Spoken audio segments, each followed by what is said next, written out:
Bom dia, alunos. Continuando nossos estudos, hoje veremos o reino Protoctistas, representado pelas algas e também por protozoários. Então, vocês já perceberam que é um reino muito heterogêneo, né? Onde se encontram seres unicelulares e pluricelulares, seres autótrofos, fotossintetizantes e seres heterótrofos, seres microscópicos e também seres macroscópicos. Porém, todos não apresentam um nível de organização tecidual que é observado em plantas, animais e também nos fungos.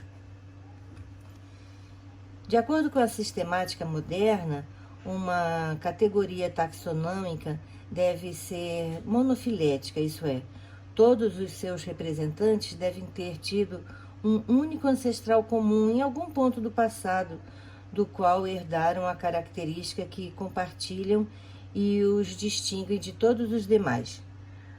Porém, as pesquisas recentes apontam que o reino protoctista é polifilético, isso é, seus principais representantes, genericamente denominados algas e protozoários, têm ancestralidades distintas.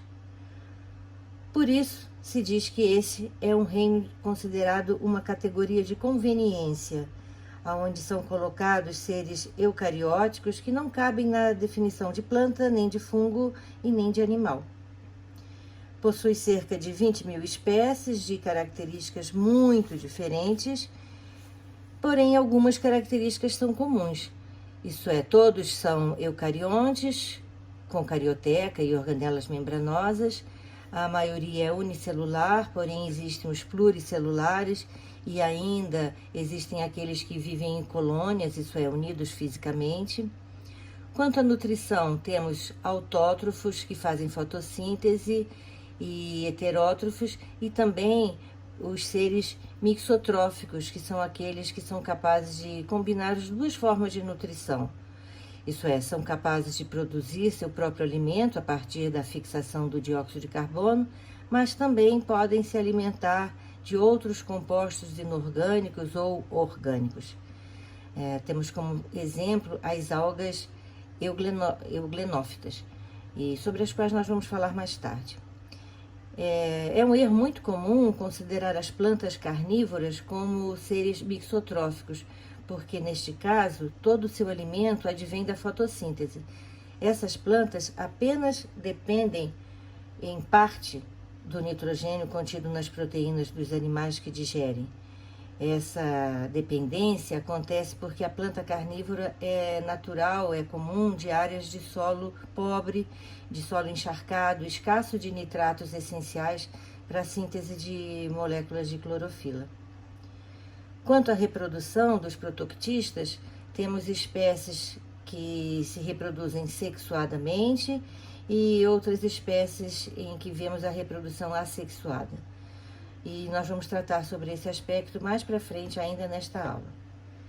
Grande parte dos protoctistas vive em ambientes aquáticos, mas também se tem exemplares que vivem no solo e até os que vivem dentro de outros organismos, inclusive nos seres humanos, causando doenças que vão ser o objeto de estudo da nossa próxima aula, tá? Vocês já perceberam que não há um consenso geral único entre os cientistas em várias partes da biologia, não é? E não seria diferente quando se trata de um reino tão diversificado como o reino protoctista. Pois bem, os representantes deste reino costumam ser divididos em dois grandes grupos principais: protozoários e algas. Os protozoários são organismos eucariontes de nutrição heterotrófica, já as algas são seres também eucariontes, porém de nutrição autotrófica. E aqui vale ressaltar que atualmente alguns biólogos classificam as algas verdes, as clorofícias, junto com as briófitas, em um grupo denominado plantas viridófilas, que tem clorofila A e B, armazena em plastos, os cloroplastos, né? Tem parede celular, constituída por celulose, e os gametas são flagelados. Os protoctistas também fazem parte do zooplâncton e fitoplâncton, sendo assim importantes elementos nas cadeias alimentares, muito importantes. Podem viver de forma livre, fixas ou ainda formar colônias. Vamos ver então o grupo das algas unicelulares, que são seres autótrofos capazes de produzir seu próprio alimento, utilizando para isso a fotossíntese. São seres clorofilados, como já falamos. Seus principais representantes são as euglenas, as dinoflageladas, as diatomáceas e as algas douradas.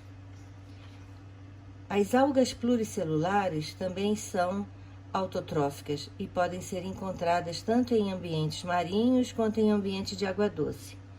E também podem fazer simbiose com fungos, formando os chamados líquens. Já outras algas vivem na água doce e no interior de animais principalmente quinidários, como a hidra, e por isso elas são chamadas de zoocloretas. As zoocloretas, ao realizarem fotossíntese, fornecem substâncias orgânicas nutritivas ao quinidário, e este lhes dá abrigo, nutrientes inorgânicos e substâncias orgânicas que elas necessitam, mas que não conseguem produzir. Esse tipo de associação se chama endossimbiose. Os cientistas acreditam que esse fenômeno dificulte muito a classificação do grupo protoctista, porque os seres atuais são resultado de várias endossimbioses que aconteceram no passado. Estima-se que as bactérias e as algas planctônicas sejam responsáveis por quase 90% da fotossíntese realizada no planeta. Então, se esses seres eventualmente desaparecessem da Terra, o teor de oxigênio na atmosfera terrestre, que é em torno de 21%, cairia a ponto de a atmosfera terrestre tornar-se incompatível com a vida na maioria das espécies, inclusive a nossa. O primeiro grupo que nós vamos ver é o grupo das euglenas. É um gênero de algas unicelulares flageladas que podem ocorrer tanto com células livres como formar colônias. É um grupo muito estudado, aliás, é o mais estudado, com mais de 1000 espécies que vivem tanto em água doce como em água salgada. Elas apresentam uma estrutura denominada ocelo, que é uma estrutura fotossensível e participa na orientação da célula em direção à luz para fazer fotossíntese. Porém, quando ela está se alimentando de maneira heterotrófica, engloba partículas de alimentos do meio por fagocitose e possui uma reserva energética, o paramilo, que pode ajudar a célula a sobreviver em períodos maiores de privação de alimento ou de luz solar. Tanto os euglenoides, todos os euglenoides possuem 2 flagelos, sendo um atrofiado e o outro, que é maior, é plenamente funcional e é visto até o microscópio óptico. A euglena não possui parede celular, e sim uma camada de natureza proteica formada por diversas bandas que se organizam sob a membrana plasmática. Essas placas podem deslizar umas sobre as outras, causando o chamado movimento euglenoide. A euglena se reproduz assexuadamente por divisão binária, que se inicia por mitoses seguidas de citocinese, e isso ocorre inicialmente longitudinalmente, começando pela extremidade anterior da célula, com a duplicação do flagelo. Poucas evidências se têm de reprodução sexuada. Outra estrutura importante é o vacúolo contráctil, também chamado de vacúolo pulsátil, que tem a função de eliminar o excesso de água via osmose. Assim, a célula, evita-se que a célula estoure. O vacúolo pulsátil é responsável pela osmorregulação de organismos de água doce. Expulsando o excesso de água, ou melhor, controlando o volume celular, esta organela deixa o meio interno com a concentração idêntica à concentração do meio externo. Então vamos ver as diatomáceas, que são organismos unicelulares que podem chegar a 2 milímetros de comprimento. A maior parte é marinha, porém encontramos espécies também de água doce. Suas células são recobertas por uma carapaça constituída por dióxido de silício e é chamada frústula, que é o mesmo material utilizado para fazer vidro, e esse material lhes confere um aspecto iridescente e brilhante. Mas muitas espécies vivem flutuando na superfície dos mares e dos lagos, graças às reservas de energia, que é um óleo, e participam das cadeias alimentares aquáticas, e outras vivem presas a superfícies de organismos marinhos, até de animais como tartarugas, moluscos e também de baleias. Em diversos lugares, as carapaças das diatomáceas acumulam-se no fundo do mar, formando camadas compactas, conhecidas como diatomitos, que são usadas como matéria-prima de polidores e também na construção de filtros, e também na indústria de inseticida e de fertilizantes agrícolas. É uma curiosidade, esse produto mata os insetos porque se adere ao seu exoesqueleto, matando imediatamente porque absorve toda a água do animal.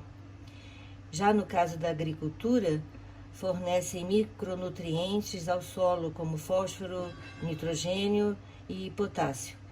E é uma substância biodegradável, porém pode ressecar a pele, e se a pessoa for ter contato, se expor por muito tempo a esse produto, recomenda-se o uso de luvas, o uso de máscaras e também de óculos protetores. E por último, pode-se fazer tijolos com as suas carapaças. E pela sua característica iridescente, esse material reflete a luz solar. No Brasil, são encontradas principalmente na região Nordeste, onde temos a Catedral de Fortaleza, que é toda feita de tijolos de diatomitos. Um outro exemplo é a cúpula da Igreja de Santa Sofia, em Constantinopla. As dinoflageladas. Bem, junto com as diatomáceas, as dinoflageladas formam o fitoplâncton oceânico. Esse nome, dinoflageladas, vem do fato de terem 2 flagelos, o que também possibilita um deslocamento rápido em rodopios. A célula de muitos dinoflagelados é revestida por placas de celulose que fornece uma armadura denominada lórica, e algumas espécies podem também conter sílica. Quanto à nutrição, existem espécies fotossintetizantes e também espécies heterotróficas. A substância de reserva é o amido e também possui vacúolo contráctil. Algumas espécies vivem dentro de protozoários e animais marinhos, como cnidários, e em uma relação de endossimbiose, constituindo as zooxantelas, que, assim como as zoocloretas, mantêm uma relação simbiótica com as células hospedeiras. Por exemplo, as zooxantelas, graças à sua capacidade fotossintetizante, permitem que animais como os corais possam viver em locais onde há pouca quantidade de plâncton disponível e eles normalmente não conseguiriam viver aí. Um fenômeno curioso e lindo pelo qual elas são responsáveis é a bioluminescência, que é feita, por exemplo, pela Noctiluca. Eu já assisti um vídeo de surfistas noturnos mostrando esse fenômeno e é realmente muito lindo. Mas como na natureza nada é só bom ou só ruim, elas também podem causar um grande problema, que é chamada a maré vermelha. A maré vermelha é causada quando da multiplicação exagerada dessas algas perto do litoral, quando substâncias tóxicas são liberadas, causando a morte de peixes e outros animais. E nesse período, a pesca fica proibida. A maré vermelha pode ser desencadeada por mudanças nas características das águas, tais como alteração na salinidade e temperatura, ou o aumento do nível de nutrientes na água. O aumento desses nutrientes e o acúmulo de matéria orgânica nas águas provoca diversas alterações na flora aquática, o que chamamos de floração tóxica. Assim, essas algas usam grande parte do oxigênio nas águas e ainda produzem substâncias tóxicas. Uma das causas é a poluição, por exemplo, por esgoto em ambiente aquático, num processo chamado de eutroficação. Nesse fenômeno, muitas vezes causado também por despejo de lixo doméstico ou também de fertilizantes nas águas, há o aumento da quantidade de nutrientes disponível, fazendo proliferar as algas que, quando morrem, tornam a água turva. Aí, as camadas que se formam sobre a água impedem a fotossíntese e a oxigenação da água. Ao mesmo tempo, os decompositores e algas proliferam, aumentando o consumo de oxigênio ainda mais. E aí os animais marinhos acabam por morrer sem oxigênio e também ao aumento de bactérias anaeróbicas que contaminam o ambiente e causam doenças. A solução para esse problema está no fato de não poluir a água por lixo e esgoto e também pelo tratamento de resíduos. Os seres humanos que ingerirem essas algas ou animais contaminados podem ter problemas estomacais, pode ter irritação na pele e também problemas respiratórios e até circulatórios. Essa maré vermelha pode durar semanas até desaparecer completamente, período em que, como eu falei, a pesca é proibida. Em 2017, ocorreu um caso na Baía de Todos os Santos, no estado da Bahia, e a pesca nessa área ficou proibida até o final do ano. Especialistas apontam que esse foi um dos maiores desastres ambientais da região. Ocorreu em abril de 2017. Agora vamos falar das algas pardas. Essas são algas pluricelulares e vivem no mar. Podem chegar até 60 metros de comprimento, podendo até ser confundidas com vegetais com caule e folhas. Elas formam os kelps na costa da América do Norte e servem de habitat para diversas espécies marinhas. Sempre aparecem nos programas sobre focas no canal Animal Planet. Já viram? Mas vocês podem ter visto exemplares dessas algas no Nordeste brasileiro, do gênero Sargassum. Esse tipo apresenta uma bolinha que contém reservas de ar para ajudar na flutuação e acaba por sujar a areia da praia no final do dia. São ricas em vitaminas e sais minerais e são usadas na culinária japonesa, na preparação de sushi, que eu particularmente adoro. As algas vermelhas ou rodofícias são abundantes nos mares. Também se encontram em água doce e também em superfícies úmidas, como troncos de árvores. Algumas espécies são comestíveis e produzem o agar ou agar-agar. Vocês lembram da aula de bactéria que eu falei de cultura de bactéria em placa de Petri para fazer um antibiograma? Pois bem, o agar é usado para impossibilitar o desenvolvimento de alguns micro-organismos e privilegiar outros. E assim ele é usado para aumentar o número de bactérias numa cultura e também é usado na culinária vegetariana em substituição à gelatina animal. E também é usado em alguns métodos de emagrecimento, porque auxilia no controle da saciedade. Por fim, vamos falar das clorofícias, que são as algas verdes. Temos as algas unicelulares, isoladas ou em colônias, e as pluricelulares. Então, é um filo muito diversificado. Também vivem no mar ou na água doce. Os cientistas afirmam que, por apresentarem parede celulósica, amido como substância de reserva energética e clorofilas A e B como pigmentos predominantes, provavelmente compartilhem com as plantas um ancestral comum. Podem se associar a fungos, formando os líquens, e atualmente este filo contém 500 gêneros e mais de 8.000 espécies já classificadas. As algas são as principais responsáveis pela formação das nuvens, porque emitem o gás DMS, que atrai moléculas de água na atmosfera e formam então as chuvas. E finalmente vamos ver a reprodução das algas, que pode ser assexuada por fragmentação, quando uma parte da alga se quebra. Pode ser por divisão binária, quando uma célula se divide, né? E agora temos duas idênticas que passam a viver independentemente uma da outra. Veja aqui no vídeo ao lado, né? Que bonitinho ela se dividindo.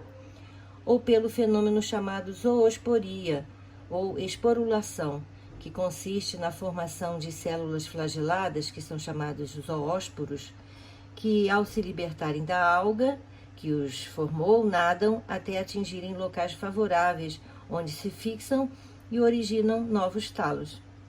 Nesse caso, cada zoósporo, dispersando-se pelo meio, é capaz de gerar uma nova alga. E aqui no desenho ao lado, vemos a reprodução de uma euglena por divisão binária, ok?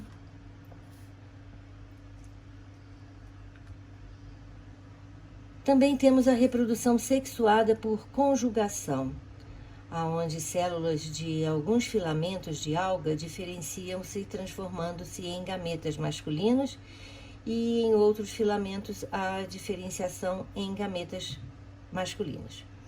Pontes que se formam entre esses gametas permitem que o gameta masculino atinja o gameta feminino fecundando, e assim formando o zigoto, que se liberta do filamento materno, se multiplica e dá origem a um novo talo. Esse tipo de reprodução ocorre com algas verdes filamentosas de água doce. Note que os gametas são haploides.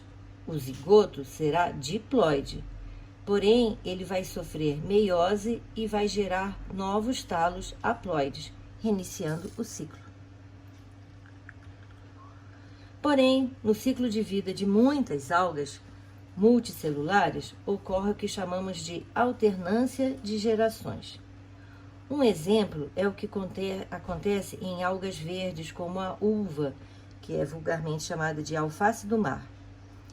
Essas algas apresentam dois tipos de talos semelhantes na aparência, mas formados por células diploides ou por células haploides. Talos 2N são chamados de esporófilos, e algumas de suas células diferenciam-se e passam por meiose, originando células N, haploide, os esporos. Os esporos se libertam do talo diploide e que os originou e, ao encontrar condições adequadas, germinam, produzem talos haploides, isso é, N, os gametófitos.